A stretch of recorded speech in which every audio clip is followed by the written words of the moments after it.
ce jour dédié pour la Shema de Alice Bat Zina. Il y a des personnes qui reçoivent des messages de l'au-delà. Ça peut être les autistes, par exemple. Ça peut être des gens qui ont des expériences de mort clinique. Ça peut être des gens qui ont carrément des révélations, ou en rêve, ou même éveillés. Quelle est la position de la Torah à ce propos-là? Je vous lis maintenant une histoire qui est écrite dans la Bible. C'est dans les Rois 1, chapitre 22. Le topo est le suivant. À l'époque, il y a le schisme, donc il y a deux royaumes. Le royaume de Juda, les deux tribus, Juda-Binyamin, et le royaume d'Israël, avec 10 tribus. Le roi du royaume d'Israël s'appelle Achav. C'est un roi extrêmement mauvais, très opposé à la Torah, qui favorisait énormément tout le culte idolâtre du Baal et d'autres idoles. Il y avait une femme qui s'appelait Isabelle, mais le nom de la Bible c'est Isabelle, d'accord, mais ça fait en français Isabelle, d'accord, qui était Isabelle en hébreu, c'est des ordures. Il s'appelle Isabelle, d'accord, une grande ordure. D'ailleurs, un jour, elle voit son mari un peu tristounet comme ça. Qu'est-ce que t'as? Il dit, regarde la belle vigne qu'il y a. Chaque fois que je sors au balcon, je vois la vigne de mon voisin. Navot à Israéli s'appelait. Navot à Israéli. Il y avait une vigne très très belle. C'était en Shomron. Shomron, c'est actuellement dans les territoires libérés au nord, on va dire, en 50 km au nord de Jérusalem. Et je lui ai demandé de me vendre sa vigne. Il n'est pas d'accord. Il a dit, non, je règle le problème, aucun problème. Elle paye 2 faux témoins qui vont témoigner que Navot a fait un Chilul Shabbat, et ils l'ont lapidé. À l'époque, 2 témoins viennent au Bedin et disent quelqu'un a fait un Chilul Shabbat, on doit le lapider. Maintenant, il y a une loi dans la Torah qui dit que lorsque quelqu'un est condamné à mort par le Bedin, son héritage passe au roi, pas à ses enfants, au roi. Le soir, elle vient dire à son mari, tiens, voici ta vigne, elle t'appartient. Ah, t'es une femme extraordinaire, vraiment chérie, merci beaucoup. Des ordures. Et lui et elle. Quelque temps plus tard, le roi de Juda, Yoshaphat, va visiter Achav. Lui, tu sais, il y a ici une ville qui nous appartient à nous, qui a été prise par le roi de Syrie, de Aram. Est-ce que tu es prêt à venir avec moi en guerre pour qu'on récupère cette ville? Il dit, où tu iras, je dirais. Mes chevaux sont tes chevaux, mes soldats sont tes soldats, je suis d'accord. Bon, viens, on va demander les prophètes. Il y a même 400 prophètes, des faux prophètes, qui lui disent tous, tu vas aller et tu vas réussir, et tu vas... Il y avait même le grand des prophètes là-bas, il s'appelle Tzidkiyahu ben Knaana, il construit 2 sortes de cordes comme ça en fer, et avec ces cordes en fer, tu vas aller encorner le roi de Syrie.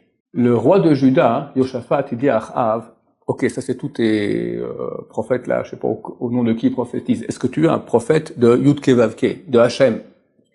Oui, j'en ai un, mais je le hais. Toujours il vient, il me prophétise des choses mauvaises. C'est pas un prophète sympa. Bon, amène-le quand même. Bon, alors Achav n'a pas le choix, il va faire mander, envoie un messager pour amener le prophète. Et le messager lui dit, écoute, tous les prophètes, ils ont dit des trucs favorables, va dans le même sens.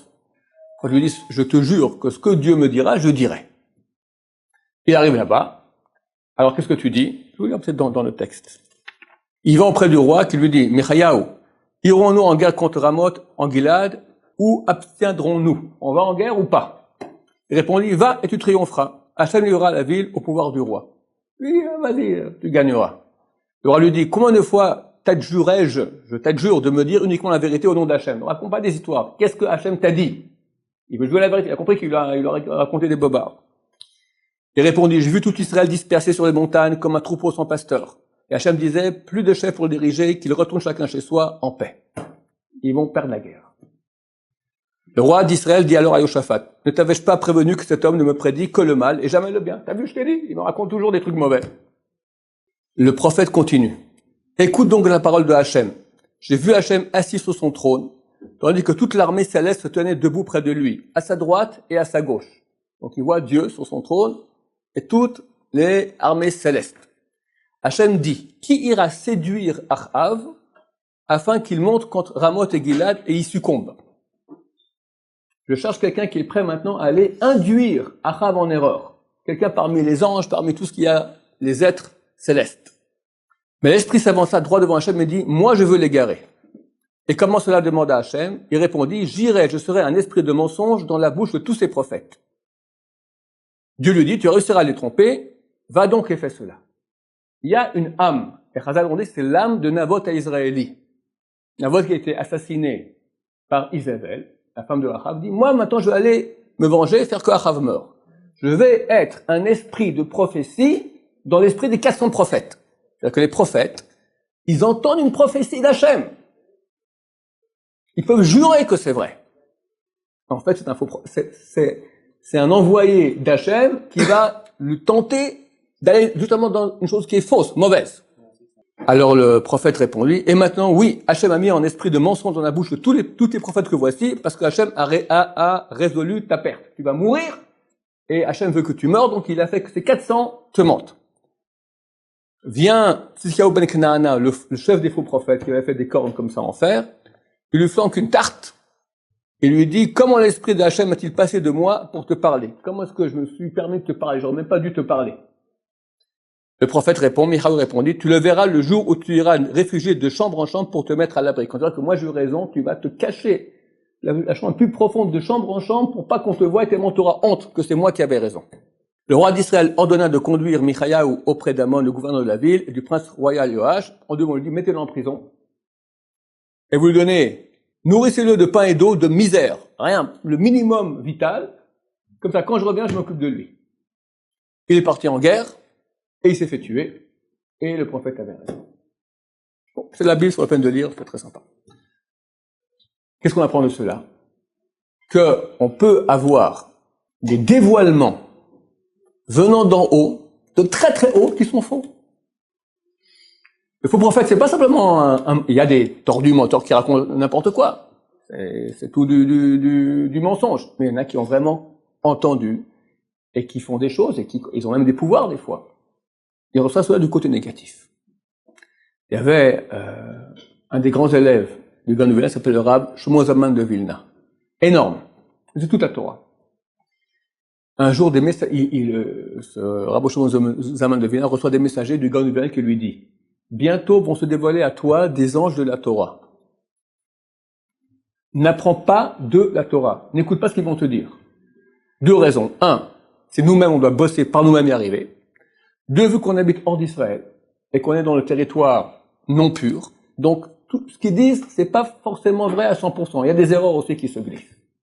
Donc on peut avoir même les anges de la Torah. Je ne parle même pas maintenant d'une âme qui vient mentir, même un ange de la Torah qui vient et qui dit aussi des erreurs.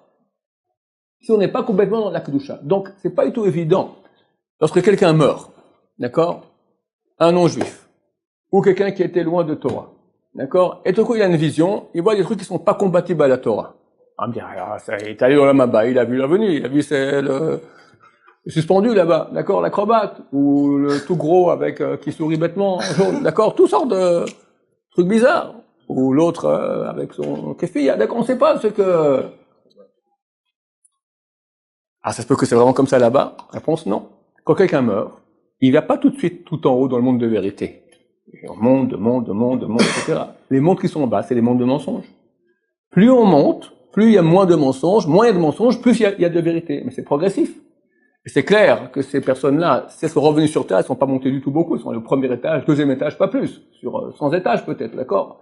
Donc il n'y a aucune preuve à cela quand quelqu'un vient et raconte ce qui s'est passé après la mort, et ça correspond à ce que nous, on a écrit dans nos écrits. Le Zohar, il en parle beaucoup, et les écrits, ça correspond à ce que disent les sages d'Israël. Ok. C'est exactement ce qui est écrit, c'est un témoignage, c'est vrai. Mais si quelqu'un vient maintenant avec des choses qui ne sont pas compatibles avec ce que dit la Torah, alors est-ce qu'on doit le croire? Réponse non. Parce que ce qu'il a vu provient des mondes de mensonges, où il y a peut-être un peu de vérité, ou même pas du tout de vérité. On me dirait, comment ça se fait que là-haut, il y a du mensonge? Réponse oui, et je vous mène des preuves de la Bible elle-même. Donc, faut pas tomber dans ces pièges-là, et savoir que c'est pas forcément ce qu'on entend dans tous ces dévoilements, que ce soit post-mortem, ou même réveillé, ou en dormant, etc. C'est pas du tout forcé que ça provient du monde de vérité. Ça peut être complètement faux. Ce qui est vrai, c'est uniquement ce qui est compatible à la Torah, parce que la Torah, on a les preuves que c'est vrai de A à Z, même les écrits de Chazal des sages d'Israël. Baruch Adonai, Olam V'Amen.